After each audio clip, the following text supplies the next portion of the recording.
feel like reviewing The Legend of Zelda: A Link to the Past, like most retro games, would be unfair in this modern era. There have been so many games copying, parodying, and evolving its 31-year-old formula, and as a 24-year-old Zoomer, you could say it would feel pointless to play. However, after playing through this game, I got to appreciate visiting the originator that made all these other games so good. And even then, A Link to the Past has this refreshing, even if obtuse sense of exploration that forms the thesis to this game. It begins with a call to action as a young girl asked to be saved by the dark forces of evil, so we go out into the night with only a lantern, no idea of where we actually need to go. So you start chucking bushes, running along the rain-soaked roads, and feeling like you should already turn off the console, but with perseverance you find a small hole, and with courage, you descend to adventure. Right there is the moment where the game tells you, hey, you're going to get lost, but if you keep trying and thoroughly explore my world,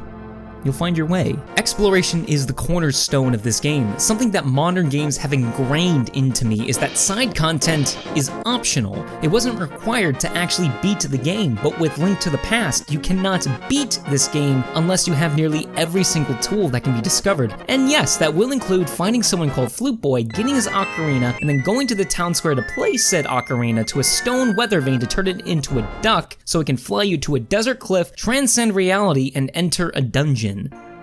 Good luck finding that out, kid. And these dungeons act as the main checkpoint to progress in these games, sort of like Metroid in how you traverse these linear segmented areas to unlock the tools needed to go through the larger world to upgrade yourself and take the next step into the newer, tougher obstacle.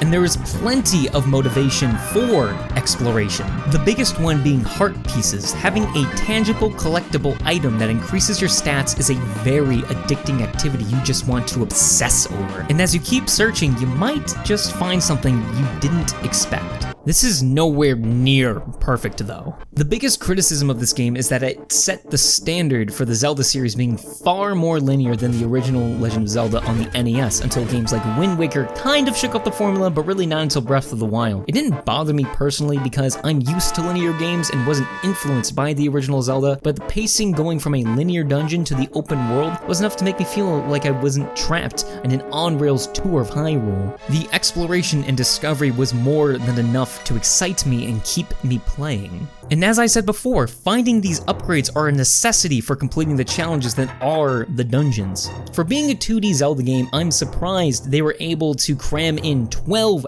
dungeons and have them all feel relatively unique. I'm not saying these dungeons are going to blow you away with the sheer creativity on demand, and if you ask me to recall them all, you're going to be very disappointed. But I do want to talk about one. This would probably be the 6th main dungeon in the game, and Skull Woods was both my favorite and least favorite dungeon in the whole game. I love the idea. You have to traverse these haunted woods as you pop in and out of holes and tunnels to further unlock the path to progression. This part was really refreshing because most of the dungeons visuals-wise felt like a palette swap, so it was refreshing to consistently see a new view. My issue is when you get the new item, the fire rod, it makes you think you should burn something, and you see all of these vines clinging to the wall, so you're probably thinking, oh, I can burn the vines with this. No, you dummy, you're just wasting your magic. Plus, you can chop them with your sword. So I'm stuck thinking how to explore the rest of this dungeon. Oh, maybe I need to— No, you idiot, try this skull centipede looking thing.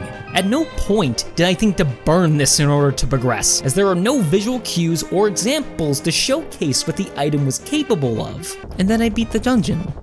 Pretty fun overall. That's sort of my issue with most of these areas. You might have everything you need in order to progress, but the game would require some backtracking. However, you would make a wrong turn or you fall down the wrong pit, you don't see the visual markers. Next thing you know, you're wasting 10 to 15 minutes redoing the entire thing. And then you have these boss fights. These are not super hard. You can take them out after a few tries. However, every time you die, instead of getting transported to the beginning of the boss door, you get transported back to the beginning of the level, forcing you to more or less leave the dungeon and restock on healing items.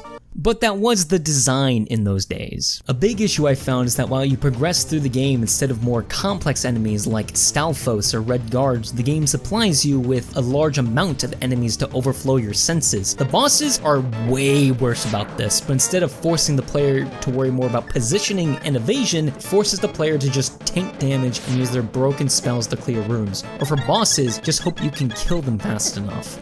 It feels counterintuitive to the position-based gameplay the developers drill into the player's head with the first level in the castle. However, this style can also force you to rethink some strategies. The Desert Palace boss, Lanmolas, was such a headache. You fight 3 sandworms that dig in the ground, jump out, and glide through the air. Trying to hit these guys with a sword is very tedious. What's more annoying are the rocks that shoot out in the corners of their ascent, so you need to not only keep track of the sandworm you're targeting, but the other 2 and the 12 projectiles coming from all of them, in intervals, mind you. That's a lot to ask for, but there's a cool trick I did. I used the bombs. With perfect timing, because I'm perfect, became excellent traps for these guys, allowing me to deal a ton of damage and make the fight a lot easier to process. Speaking of items, I loved using these. Once you get the magic capacity upgrade, I found myself using magic a ton. The Bombo spell annihilates every enemy in the room and then some. The hook shot is used in some really creative ways, like using a chest that magically appeared in order to fly over this gap, or using it to take out these flying electric jellyfish to save arrows and magic. But a unique item was Solomon's Rod, which created blocks which could be used as cover from more aggressive enemies like the flying tiles. There are quite a few creative ways to use your items in order to overcome obstacles that, again, is just really refreshing. I have been wanting to play this game for a long time. I remember always putting this game on my GBA phone emulator in high school and always stopping after the first dungeon. But after really putting my time into this game, I began to enjoy it more and more. I loved the world design, the collectathon, the creative use of items, but what I loved most was the music. It's no surprise to know that the Zelda franchise has objectively the best music in the medium. I have my own preferences, but this series has some of the most iconic and hummable tunes in gaming. Go survey 1,000 random players, and the majority will say this series has the best music, and it's probably number 2 overall in my book. A lot of the themes used in this game would be overhauled and improved in Ocarina of Time, but so many of those iconic songs were founded here, like Zelda's Lullaby. But for me, my favorite track was Fairy's Fountain.